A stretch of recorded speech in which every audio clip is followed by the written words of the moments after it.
Canada और भारत के रिश्ते इन दिनों बेहद नाजुक स्थिति में हैं, क्योंकि दोनों तरफ से खालिस्तानी आतंकवादियों को लेकर तनाव बढ़ता जा रहा है। दरअसल कनाडा लगातार खालिस्तानी आतंकवादी हरदीप सिंह निज्जर की हत्या के मामले में हमलावर है, वहीं भारत उसके किसी भी आरोप को मानने को तैयार नहीं। इसी बीच में सिद्धू मूसावाला हत्याकांड के मास्टरमाइंड गोल्डी बराड़ के करीबी गैंगस्टरों को पकड़ने के लिए पंजाब पुलिस छापेमारी कर रही थी। वहीं एक दिन पहले ही यानी बुधवार के दिन एनआईए ने वहां बैठे हुए, वहां छिपे हुए आतंकवादियों के साथ गैंगस्टरों की एक लिस्ट निकाली थी। लेकिन इसी बीच आज यानी गुरुवार के दिन एक बड़ी खबर सामने आ गई। दरअसल कनाडा के पिनीपेग सिटी में भारत से फरार गैंगस्टर सुखदुल सिंह उर्फ सुक्खा दुनेके की हत्या कर दी गई।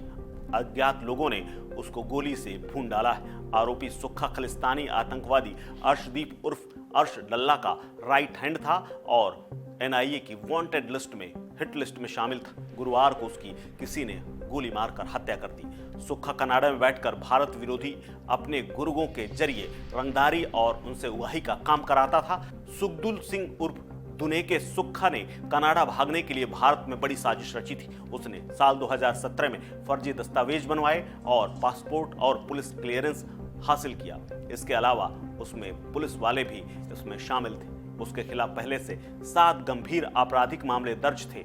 उसमें जो पुलिस वाले शामिल थे उनके खिलाफ आखिरकार पुलिस विभाग को कार्रवाई करनी पड़ी, क्योंकि इन्हीं ने कनाडा से वीजा दिलाने में उसकी मदद की थी। दुनेके के खिलाफ भी मामला दर्ज किया गया था। वहीं पंजाब पुलिस के पुलिसकर्मियों जो कि मदद में शामिल थे उन्हें भी गिरफ्तार करके जेल भेजा गया था। ये दोनों मोगा पुलिस के थे। पिछले साल 14 मार्च को सुक्खा दुनेके ने जालंधर के मल्लिया गांव में एक मैच के दौरान अपने साथियों की मदद से कबड्डी खिलाड़ी संदीप सिंह नंगल की हत्या करवा दी थी और उसकी साजिश रची थी। उसके खिलाफ पंजाब और आसपास के राज्यों में जघन्य अपराधों के 20 मामले दर्ज थे। कनाडा में बैठा सुक्खा एक कैटेगरी का गैंगस्टर था और उसे एनआईए की वांटेड लिस्ट में शामिल किया गया था। उसके ऊपर 1 लाख का इनाम भी था।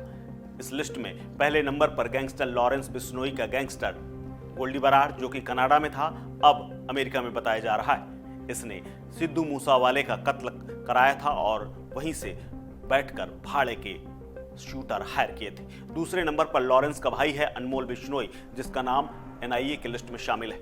इसी लिस्ट में अर्शदीप गिल उर्फ अर्शडल्ला, दरमन सिंह, लघवीर सिंह उर्फ लांडा, दिनेश शर्मा उर्फ गांधी, नीरज उर्फ पंडित, गुरपिंदर सिंह, सुखदुल सिंह, गौरव पटियाल उर्फ सौरभ, दलेर सिंह का नाम शामिल था। इसके अलावा इस लिस्ट में सुखदुल उर्फ दुनेके का भी नाम शामिल था और इसी की हत्या हो गई। गैंगस्टर सुक्खा की हत्या की जिम्मेदारी लॉरेंस बिश्नोई गैंग ने ली। लॉरेंस बिश्नोई के एक फेसबुक प्रोफाइल से एक पोस्ट की गई है जिसमें कनाडा में हुई हत्या की जिम्मेदारी ली गई। इस पोस्ट में कनाडा में रह रहे और गैंगस्टरों की भी धमकी दी गई है कि वो जहां मर्जी भाग लें, उन्हें पापों की सजा जरूर मिलेगी। फेसबुक पोस्ट में लिखा है, हाँ जी, सत श्री काल, राम राम। ये सुक्खा दुनेके के बम्बईया ग्रुप का जो इंचार्ज बना फिरता था, उसका मर्डर हुआ है कनाडा के विनीपेग सिटी में। उसकी जिम्मेदारी लॉरेंस बिश्नोई ग्रुप लेता है। फेसबुक पोस्ट में आगे लिखा है कि ये ड्रग एडिक्ट नशेड़ी और सिर्फ अपने नशे को पूरा करने के लिए, पैसों के लिए उसने बहुत घर उजाड़े हैं। हमारे भाई गुरलाल बराड़, विक्की मुद्दुखेड़ा के मर्डर में इसने बाहर बैठकर सब कुछ किया था। कनाडा में हो रही ये हत्याएं गैंगस्टर समूहों के बीच आपस की जो लड़ाई है, जो प्रतिद्वंदिता है, उसका भी कारण माना जा रहा है। सूत्रों के मुताबिक ये गैंगस्टर ग्रुप पैसे के खातिर खालिस्तानी आंदोलन का मालिक बनना चाहते हैं, या और कुछ नहीं बल्कि गुरपतवंत सिंह उर्फ पन्नू और अन्य लोगों द्वारा इमिग्रेशन बिजनेस को नियंत्रित करने का एक और प्रयास है। ये वो लोगों को मारने के लिए स्थानीय गैंगस्टरों को नियुक्त करते हैं क्योंकि उनकी उपयोगिता खत्म हो गई है। इस खबर में फिलहाल इतना ही। अपडेट्स के लिए बने रहिए वन इंडिया हिंदी के साथ।